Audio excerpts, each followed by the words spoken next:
Morning, all. All right, so 14 games on Saturday in the National Hockey League. We've got 2 matinee games and then 12 later games. I will do my best. So, starting at 1 o'clock p.m. Eastern, 10 a.m. Pacific, the Philadelphia Flyers and the Ottawa Senators. Two teams that are not expected to be in the playoffs right now. A lot of doom and gloom around the Senators that I did not expect this early in the season. They've played a game. They lost that game, but they've played a game. Philadelphia 1-0, looking to go 2-0. We'll see what they can do. This is the first of 3 meetings. They'll meet again January 21st as well as March the 2nd. I have every coach on the board because I want to talk about coaches and which ones I feel like are secure in their jobs no matter what happens this year. Tortorella is secure in that job no matter what happens this year. I'd be shocked if he wasn't there at the end of the season just because of how he's been integrated into management, and it feels like, if anything, he'd get moved up if he didn't stay behind the bench. DJ Smith, we'll see. So it does feel like Pierre Dorian's got some heat on him, and that heat could rise if Ottawa gets off to a really rough start. This is what they had to avoid, right? So while, yes, it's very early in the season, I talked about that in a video I did tonight. But again, if 5 or 6 games into the season they've only won a game, yeah, the negativity is going to ramp up pretty quickly with them. And DJ Smith has to get some wins or there could be some danger there. At 4 o'clock Eastern, 1 o'clock Pacific. So there's enough time. Once this game is done, before this one gets started, I should be able to do a recap/review video for this one first before this gets started.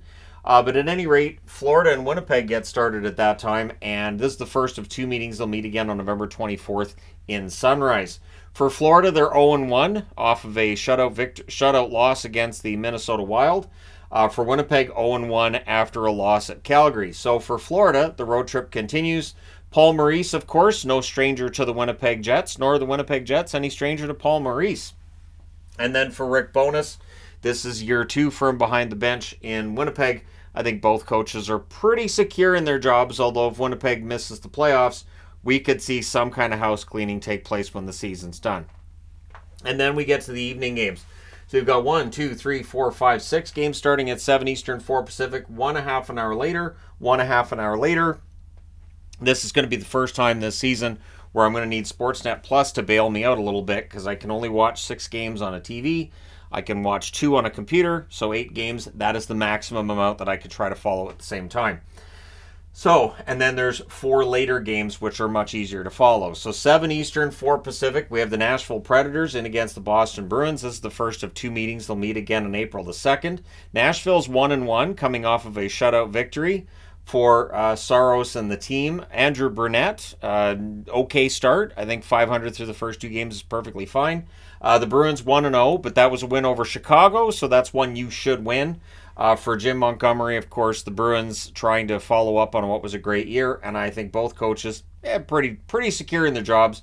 Montgomery's an excellent coach, and Burnett hopefully gets more than a year behind the bench for the Nashville Predators. The New York Rangers and the Columbus Blue Jackets also start at 7 Eastern, 4 Pacific. The Rangers 1-0, Columbus 0-1, and they'll be without Werenski for a week or 2. This is the first of 4 meetings. They'll meet again November 12th, February 25th, as well as February the 28th. On the New York Rangers side, Laviolette in his first year behind the Rangers bench. I can't see him just being a 1-year coach. And behind the Columbus bench, Vincent. And I hope Vincent sticks around as the coach for the Columbus Blue Jackets. Having heard some interviews with him and whatnot, seems like a good, intelligent choice. And so all the controversy that took place before Vincent took over all goes by the wayside, and we all wish him the best, don't we? Why don't you wish him the best? Why wouldn't you do that? So 7 Eastern, 4 Pacific, Tampa Bay and Detroit match up. This is the first of 3 meetings. They'll meet again January 21st as well as April the 1st. So for Tampa Bay, they're 1-0. For Detroit, they're 0-1. For Tampa Bay, of course, John Cooper, their coach, one of the best coaches in history, who doesn't have a Coach of the Year award. Awkward. And then Lalonde is the coach for the Detroit Red Wings, and Detroit had a good showing in New Jersey. They just did not get the result. Now they need to get a result in their home opener, so we'll see how things go against Tampa. 7 Eastern, 4 Pacific, Chicago and Montreal square off. This is the first of 2 meetings. They'll meet again December the 22nd.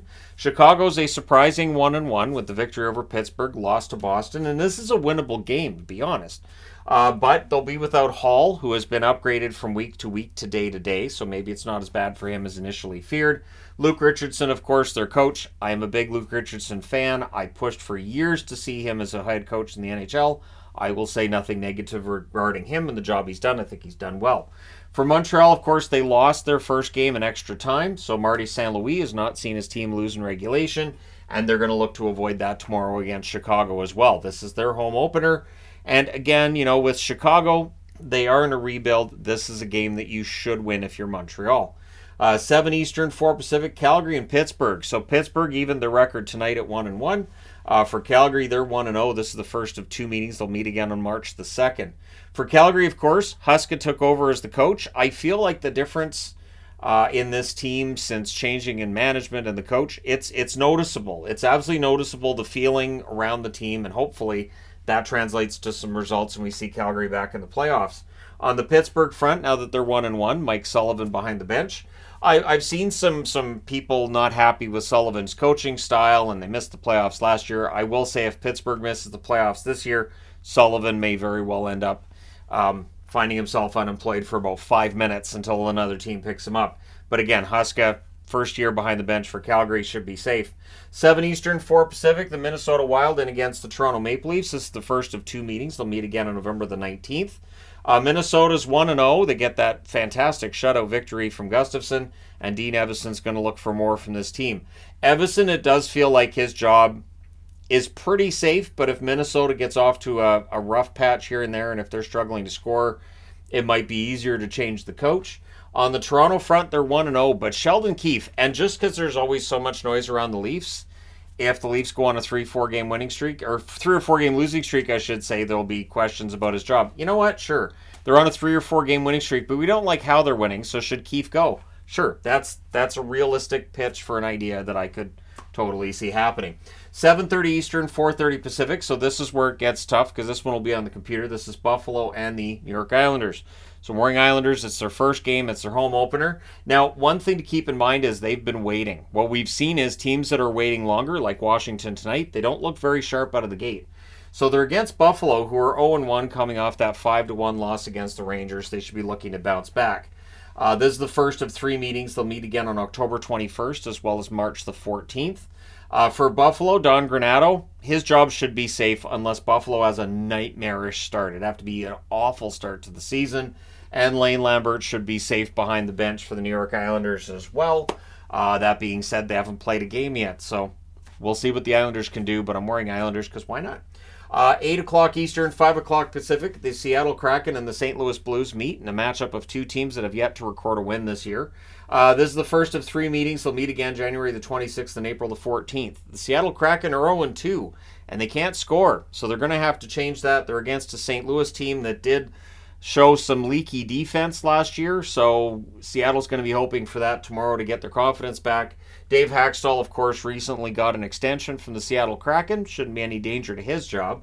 On the Seattle front, they're 0-1, and if Berube has any threat to his job, I'm guessing he'll deal with it, and they'll say, "We're sorry, Mr. Berube." "Why, yes, Mr. Berube. This is still your office. Can you please put us down?" So, yeah, St. Louis, obviously a team that may very well have a bounce-back season. They're hoping for it, saying all the right things, as every team does at this time of year. But it was an impressive effort by them against Dallas, more importantly, an impressive effort from Binnington. So, if Binnington can come up with those kind of heroics regularly, St. Louis is going to be back in the picture. And with Seattle, Grubauer's been heroic. They just haven't been scoring. 1 goal in 2 games. 10 o'clock Eastern, 7 o'clock Pacific. So this is where the late starts get going. Vancouver in against Edmonton. So many apologies, Oiler fans. This starts at 8 o'clock your time. The Oilers 0-1, Vancouver 1-0. Famously an 8-1 victory for Vancouver. I don't anticipate that happening again. This is the second of 4 meetings. They'll meet again on November the 6th as well as April the 13th. Of course, Rick Tocchet, who I forgot the H in his name because I don't figure it's important, so it shouldn't be there, I guess. So I'll just go ahead and put that back in there. Rick Tocchet seemingly getting the most out of his Canucks early in the season. We'll see if that continues tomorrow. The 0-1 Oilers under Jay Woodcroft, well, they don't normally lose 2 in a row, so I do expect the Oilers to have a little bit better effort in Game 2 than they had in Game 1, and we'll see how Vancouver deals with what should just be a barrage from the Edmonton Oilers. I'm thinking that first 5 minutes of the game are going to be really important. But again, when we're looking at coaches, it's pretty safe, and Woodcroft should be. He's got a fantastic record for the Oilers. 10 o'clock Eastern, 7 o'clock Pacific start between Colorado and San Jose. I thought to myself, I may have discussed with myself, should I wear the Colorado Avalanche jersey for this preview? No, that's playing it a little too safe. I might be 3-0 with jerseys and previews, and I am, but Colorado beating San Jose, there's a good chance that happens. Colorado 1-0, San Jose 0-1. They go from seeing the 2023 Stanley Cup champions to seeing the 2022 Stanley Cup champions. This is the first of 3 meetings. They'll meet again December 17th as well as December the 31st. Colorado is 1-0. Bednar is the man. He is the coach. He's the guy.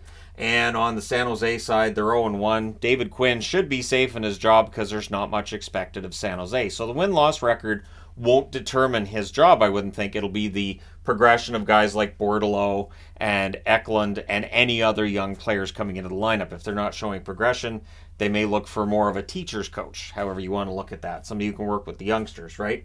10 o'clock Eastern, 7 o'clock Pacific start between Anaheim and Vegas. Anaheim, they haven't played yet. Now they get Vegas. Doesn't seem fair, does it? This is the second and final game of the suspension for Brett Howden. This is the first of 4 meetings, so Anaheim, you better figure out Vegas because you got them 4 times this year. November 5th, December 27th, and April the 18th are the other 3 meetings.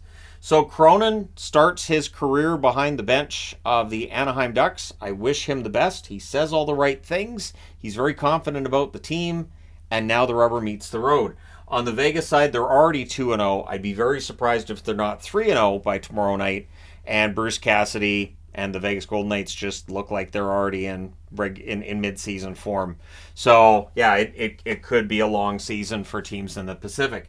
And then at 10:30 Eastern, 7:30 Pacific, the game that may very well end up going to overtime, because that seems to be the case with the really busy nights. When there's a 7:30 start, it'll very often go to overtime.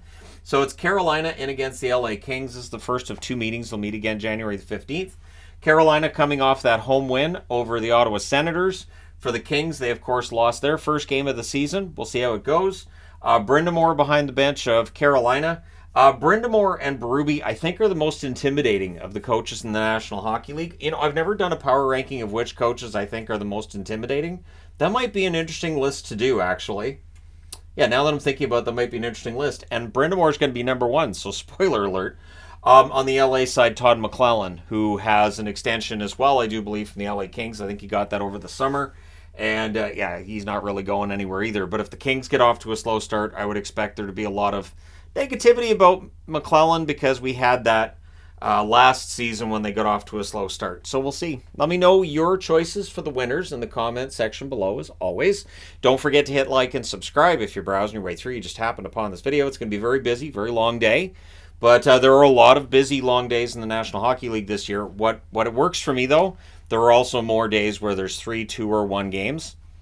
So I'm going to have more time to do my own thing this year, which should make it easier for me when there's the really busy nights as well. But anyways, there you go. Let me know your thoughts. Thank you guys so much for all your support, as always. If you haven't already hit like and subscribe, I would appreciate it. You don't feel like it? You don't? All right, well, that's fine. No, it's fine. I'm not hurt. Anyways, thanks again for all your support, and enjoy the hockey on Saturday. Should be great. I'll talk to you again soon.